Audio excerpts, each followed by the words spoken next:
تاریخ میں آپ دیکھیے بہت سارے لوگوں نے بہت دعوے کیے ہیں. ہٹلر ہے، پھیلا پھیلا پھیلا، اچانک زیرو. سکندر بہت آگے تک چھٹی. ایسے دنیا میں کئی لوگ تھے جنہوں نے اپنے حال کی قدرت طاقت کو دیکھ کر بہت بڑے بڑے کلیم کیے. فرعون صاحب نے کیا بولے تھے؟ انا ربکم الاعلی. وہ تھوڑا آگے ہی چلا گیا ہو، مطلب اس کو لمٹ معلوم نہیں پڑی کچھ. اس کے بعد کوئی فٹ پٹی نہیں تھی نا. میں تمہارا رب ہوں؟ نہیں، میں تمہارا سب سے بڑا رب ہوں. اگر ایک ساتھ دوسرے رب مانتے بھی نہیں ہیں اس سے بھی بڑا میں ہوں. انا ربکم الاعلی. کیا ہوا اس کا؟ اینڈ میں ماننا پڑا اس کو، میں مانتا ہوں. اللہ نے اس کا قبول نہیں کیا کیونکہ ابھی سب دیکھ چکا ہے عذاب کو. وہ فرعون جو بڑی فوج لے کے پیچھے لگا تھا، کچرے کی طرح سمندر کے اندر ڈبو دیا گیا ہے. تو کئی کلیم کرنے والے آئے ہیں کہ ایسا ہوگا. پریڈکشنز الیکشن والوں کو آپ نے دیکھا ہوگا، کیا نہیں بولتے ہو، ارے بعد میں ہارٹ اٹیک آ جاتا ان لوگوں کو. تو کتنے لوگ ہیں جو سیاسی اعتبار سے، سائنسی اعتبار سے یا سماجی اعتبار سے، دینی اعتبار سے بڑے بڑے کلیم کرنے والے دنیا میں آئے. لیکن آپ دیکھیے وہ بھی کلیم انہوں نے کون سے دور میں کیے تھے؟ جب گاڑی چلتی ہوئی دکھائی دی تھی ان کو کہ اپنی تو گاڑی چل رہی ہے، بہت چلے گی اسپیڈ میں. فیل ہو گئے ہو. لیکن نبی کریم صلی اللہ علیہ وسلم کو آپ دیکھیں کہ آپ نے اس دور میں کلیم کیا جس میں کوئی صورت دکھتی نہیں تھی، جس میں مخالفت تو خوب زور پکڑ چکی تھی. ایسا لگتا تھا کہ یہ لوگ مٹا دیں گے. کوئی قبول نہیں کرتا تھا، ہر طرف سے مٹانے والی طاقتیں تھیں. اس میں کیا کہا گیا؟ فَسَتُبْصِرُ وَيُبْصِرُونَ. اے نبی آپ بھی دیکھو گے. نبی کی زندگی میں بتایا گیا آپ دیکھو گے اور یہ بھی دیکھیں گے پاگل کون ہے. تو یہاں پر یہ یعنی اللہ کی بہت بڑی بات ہے. یہ قرآن کے حق ہونے کی دلیل ہے کہ اللہ نے فیوچر میں بتایا اور 23 سال کے عرصے میں اللہ تعالیٰ نے ثابت کر دیا کہ واقعی یہ نبی حق تھا، یہ نبی حق ہے. اور اس کے مقابلے والے بدر میں بھی ذلیل ہوئے اور فتح مکہ میں تو لڑنے کی بھی ضرورت نہیں پڑی. تھوڑوں نے اتنے ساروں کو ہرا دیا، غالب آئے اللہ کی مدد سے پہلی مرتبہ میں. اور آخری مرتبہ میں تو ایسا ہوا کہ جنگ کی بھی ضرورت نہیں پڑی. اتنا پاور، بغیر لڑے ہی غالب آنا، یہ پاور کی انتہا ہے. ہم کو لڑنے کی بھی ضرورت نہیں ہے، ہم آئے بس غالب آ گئے. یعنی فتح مکہ کیسا ہوا؟ ہماری انٹری ہوئی بس ختم. ہم آئے کا مطلب جانے تم نے. قل جاء الحق وزهق الباطل. لڑنے کی بھی ضرورت نہیں تم سے. ہم کو کیا اوقات ہے تمہاری؟ اتنا پاور. جس نبی کو مکہ سے نکالا گیا واپس وہ نبی ایسا غلبہ مکہ پر کہ اب جس مکہ میں، جس مسجد حرام میں نماز آپ کو پڑھنے نہیں دیتے تھے وہ لوگ، اس کی چابیاں آپ کے ہاتھ میں آ گئی. لاؤ چابی لاؤ. لے کے آئے وہ چابیاں ہاتھ میں. آج بولو، آج جو چاہے کر سکتے ہیں. وہ لوگ جو مکہ میں آپ کو جینے کے لیے تیار نہیں تھے کہ زندہ رہیں، آپ کی جان کے دشمن بن گئے تھے. اتنا پاور آ گیا کہ آپ کے ہاتھ میں تھا کہ کس کو قتل کرنا ہے، کس کو چھوڑنا ہے. آپ نے کہا جاؤ وہ آدمی فلاں ابن فلاں، جاؤ اگر وہ کعبے کے پردے کو بھی پکڑ کے چھپا ہوا اس کے اندر، اس کو نکال کے قتل کرو. اتنا پاور. اور اتنا پاور کہ جو ابو سفیان کے گھر میں چلا جائے، جو دروازہ بند کر لے، جو ایسا، اس کو امن ملے گا، ہم نہیں قتل کریں گے. اتنا پاور ہے، الٹیمیٹ ایک دم. اللہ کی طرف سے اتنی آپ کو اتنا پاور دیا گیا تھا. اللہ نے اتنا غالب کیا آپ کو. یہ آپ کی نبوت کی دلیل ہے. 23 سال کے عرصے میں زمین آسمان ہو گیا، آسمان زمین ہو گئی. پورا پکچر چینج ہو گیا ایک دم. کیا دلیل نہیں ہے؟ بہت بڑی دلیل ہے یہ کہ ایسے دور میں کلیم کیا. دیکھو گے تم بھی اے نبی، اور وہ بھی دیکھیں گے. اور یہاں نبی اور ساتھی پٹ رہے ہیں، مار پیٹ ہو رہی ان کی. اور آیت آسمان سے کیا آ رہی؟ دیکھیے ایک آدمی اس سچویشن میں جو آدمی ہوتا ہے اس کا کلام پاورفل نہیں ہوتا ہے. بہت ٹینشن میں آدمی، منتری مثال کے طور پر دنیا کا کوئی، کیا ہوتا کیا معلوم ابھی کیا ہوتا. اس کی زبان میں ایسا ہے. انسان کا کلام اس کی سوچ کا پروڈکٹ ہوتا ہے اور اس کی سوچ حالات سے متاثر ہوتی ہے. تو تو ان سے انسان کے کلام میں حالات کا اثر ہوتا ہے.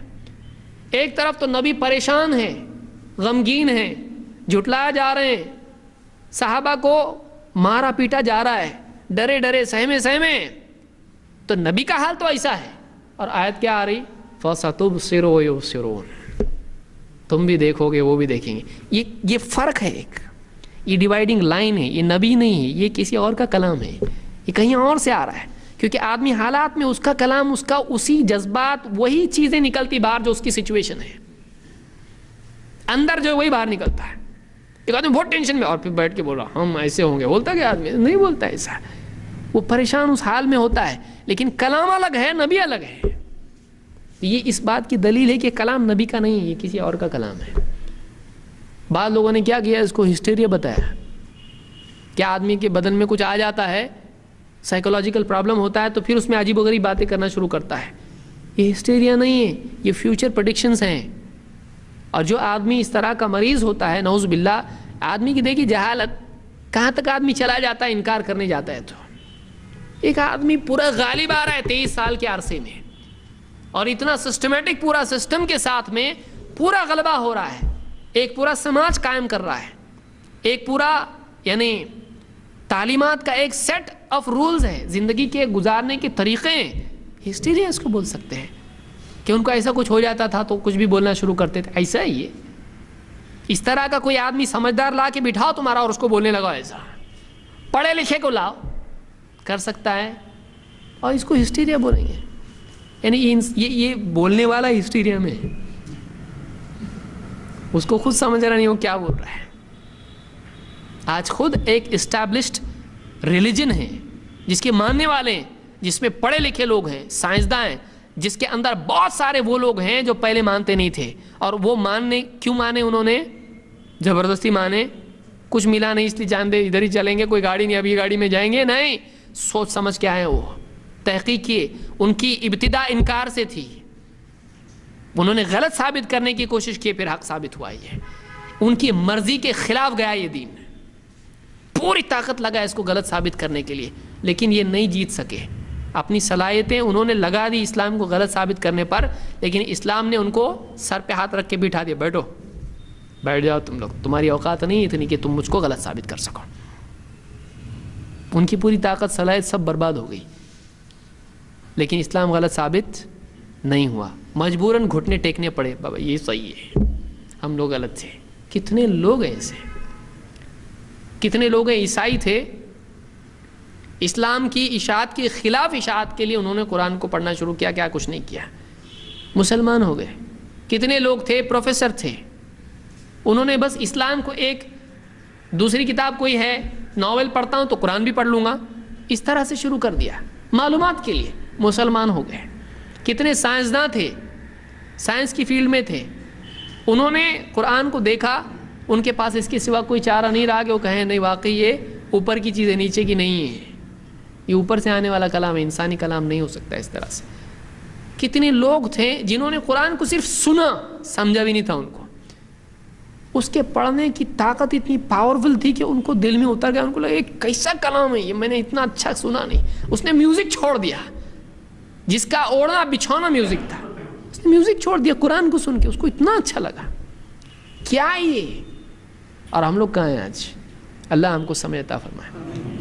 اس لیے کہ جو چیز آدمی جس چیز کی قدر نہیں کرتا ہے وہ اس سے چھن جاتی ہے، کیونکہ نعمت کے لائق انسان، یہ بہت بڑی نعمت ہے، اپنے کو اس کے لائق بنانا ہمارے لیے زندگی کے لیے بہت ضروری ہے. کہ ایک آدمی اگر اس نعمت کی قدر نہ کرے، آدمی اپنے آپ کو اس سے محرومی کا سبب، یعنی محروم ہو سکتا ہے آدمی اس کی وجہ سے. تو ایک آدمی کے لیے چاہیے کہ وہ قرآن کی، دین کی، اسلام کی قدر کرے، محمد صلی اللہ علیہ وسلم کی تعظیم کرے، واقعی آپ کا جو مقام ہے اس کو پہچانے. یہ اللہ کے نبی اور رسولوں کے بارے میں ہے، اور یہ باتیں تھیں کچھ اس سلسلے میں، اور بھی باتیں ہیں، میں انشاءاللہ کسی اور درس میں اس کو تفصیل سے ذکر کروں گا. یہ بہت اہم موضوع ہے، اس لیے کہ رسولوں کے بارے میں اس میں ضمناً آپ دیکھیں بہت ساری چیزیں ہیں، ایک ایک بات کے ضمن میں کئی باتیں سامنے آتی ہیں.